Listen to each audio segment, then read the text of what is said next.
Hello and welcome to this week's question box. And this week is a big week. It's the March for Life. And so the question this week is, why is abortion not right?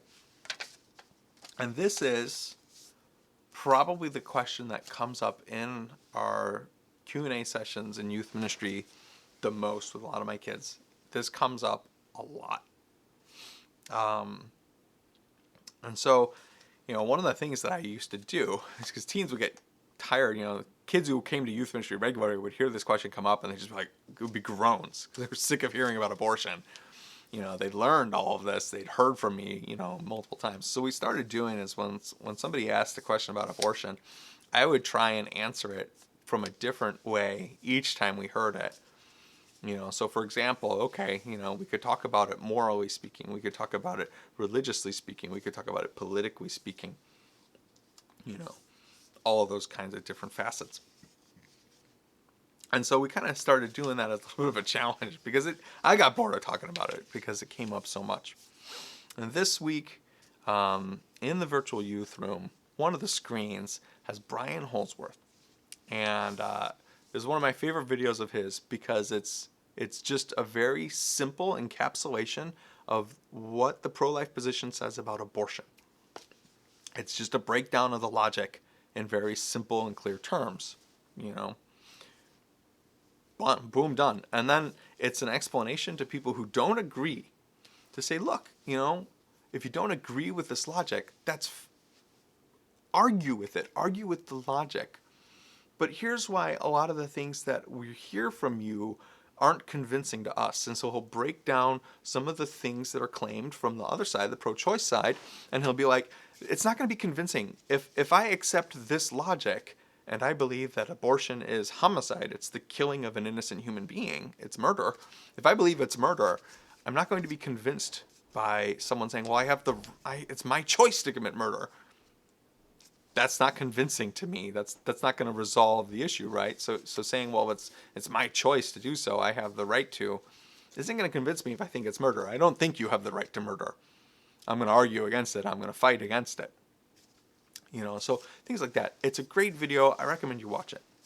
But I did promise that we would do the Q&A session this week on abortion. And so what I want to talk about is less the moral scheme. I want to talk about the implications for society. Some people say, yeah, I believe that abortion is wrong. I would never do it myself, but I don't believe that the government has the right to regulate what goes on in a person's body. Have you heard this argument or something similar to it before? I want to talk a little bit about that, because it's an interesting argument. It's wrong, but it's interesting. Put it that way. And one of the most interesting parts about it is that it comes from people who typically believe that the state has every right to regulate what you do with your body and in your private life. The same people who use the power of the state to try and enact anti-smoking laws are the same ones who argue that you can't have anti-abortion laws. For example, well, it's my body, my choice. Well, they would say, well, what you do with your body affects others when it comes to smoking. And so they're going to say that, yeah, smoke produces secondhand smoke. So you smoking affects the other people who have to smell it. It affects them too. They're breathing it in as well. They're receiving some of those toxins or whatever. So it affects them. But they're also going to say it affects your own body and your own health, which makes you a cost on the healthcare system, which eventually burdens everyone. Right? So they're essentially going to say your action has a direct effect on everyone else, and then it has an indirect societal effect on everyone else or on the systems in society. And so what I want to talk about right now is, and abortion is the same thing. The argument that, well, it's my body and I can do what I want with it isn't true. It's not just your body that's being talked about. It's your body and another person's body, which currently happens to be within yours. They're connected via the umbilical cord, but they're not the same body. There's two different genetic codes in play. The most objective biological measure that we have says otherwise. There's one body and then there's another body. In its own little space, in its own little, essentially little bubble of liquids and fluids, and it's connected to you but it's separate, it's distinct, it's not another part of your body. It's not one of your organs, it's not, one of your limbs. It's separate. So having an abortion affects another person, even more deeply than secondhand smoke would, for example. And then, of course, it affects society. I want you to consider for a moment the impact of not having 1 million some odd children born every year. So right now we average about 1 million abortions per year. That changes every year. It's a little higher or a little lower, right? I mean, it fluctuates. Sometimes it's on a downward trend. Sometimes it's on an upward trend. So those, it varies. But on average, we average in this country 1 million abortions a year. Think about that. We currently have a population a little over 300 million. We should have a population a little over 350 million. 50 million more people. Now, if you're hoping to retire sometime in the future and you're hoping all the money that you put in Social Security is going to be there to help you when you retire, I got bad news for you. It's not going to be there. It's not going to be there because the costs and the amount of money that's paid out of Social Security is much higher than the amount of money people have put into Social Security. And without increasingly large workforces, it's not sustainable. We won't have an increasingly large workforce because we aborted it. The United States right now, our birth rate hovers right around replacement rate, which means two parents typically have about 2 kids. And that's mainly because we have immigrant populations coming in who have more kids on average to make up for everyone else not having enough kids. But at replacement rate, you're not growing your workforce. Your workforce is remaining roughly stable over time, which means you don't have enough money coming in to support that kind of a system. The more, safety nets and societal systems that we come up with, some people talk about universal income, some people talk about universal healthcare and governmental programs doing this, that, and the other thing. The more of those that we enact, the more money needs to come in to support them. And without an increasingly large workforce paying taxes, what that means is increasingly large tax burdens on the people who are still working, to the point that it becomes difficult for them to sustain it as well. Economically speaking, it's difficult. And in part, it's because we killed a large portion of our population. 50 million people out of 350 million people is literally 1/7 of the United States' total population, what it should be. That's a big number, guys.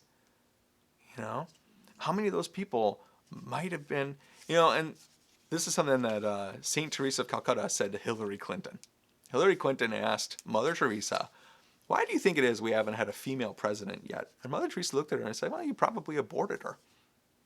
Did you know that actually more girls are aborted than boys?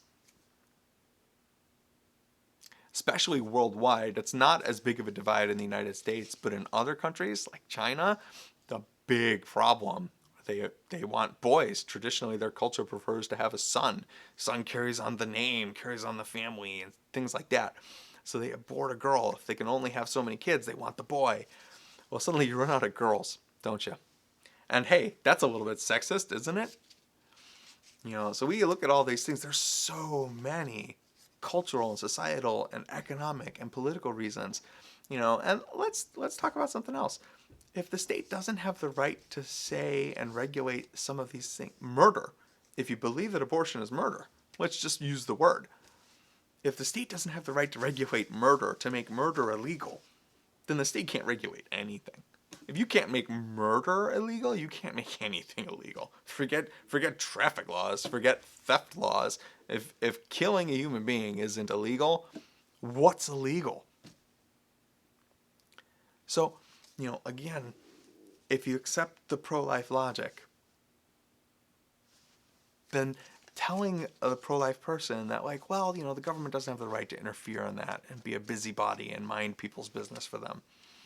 I actually agree. I don't believe that the government should mind people's business for them. I think the government should do very little in terms of the private sphere, the economic sphere.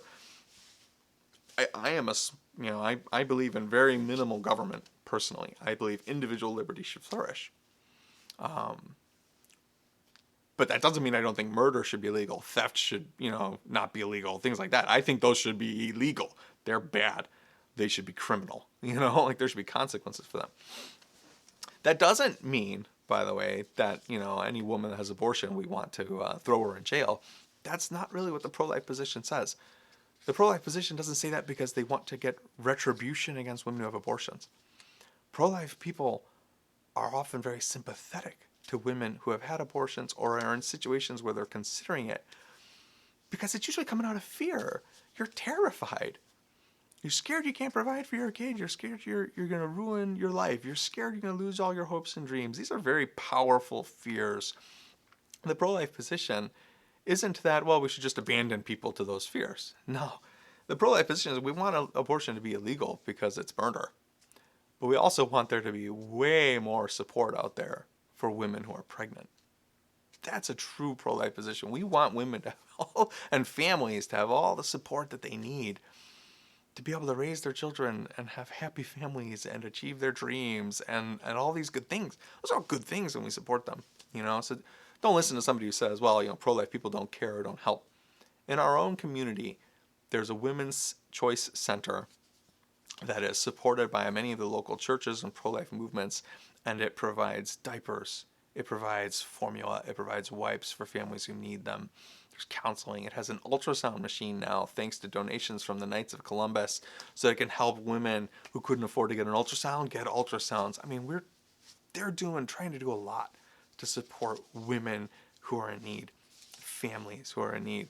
So don't believe it when someone says, well, pro-life people don't actually care about the women. They don't care about those children. They just hate abortion. There's a lot more to it. So why is abortion wrong? Because it's murder. Why is it okay for the state to say abortion is wrong? Because the state has an obligation to take care of one individual people and protect them from murder and protect their right to life. The same way we say the state can legitimately say, yeah, you can't smoke in this public place because it affects other people. Well, you can't commit abortion because it affects someone else's life. And likewise, the state has a right to say, you know what? It has a negative consequence for our society. More kids is actually a good thing. That's more talent. It's more workers. It's more engineers. It's more doctors. Maybe it's a cure for cancer waiting for us. Maybe it's a brilliant political leader. We don't want to abort that person. Let's instead make sure that all of our people are supported and families can flourish and thrive. That's what we want. That would make a great country. The state has the right to say those types of things. That's okay for the state to do. We want to make a great country, so we're going to encourage and help families. That's a legitimate position for the state to take.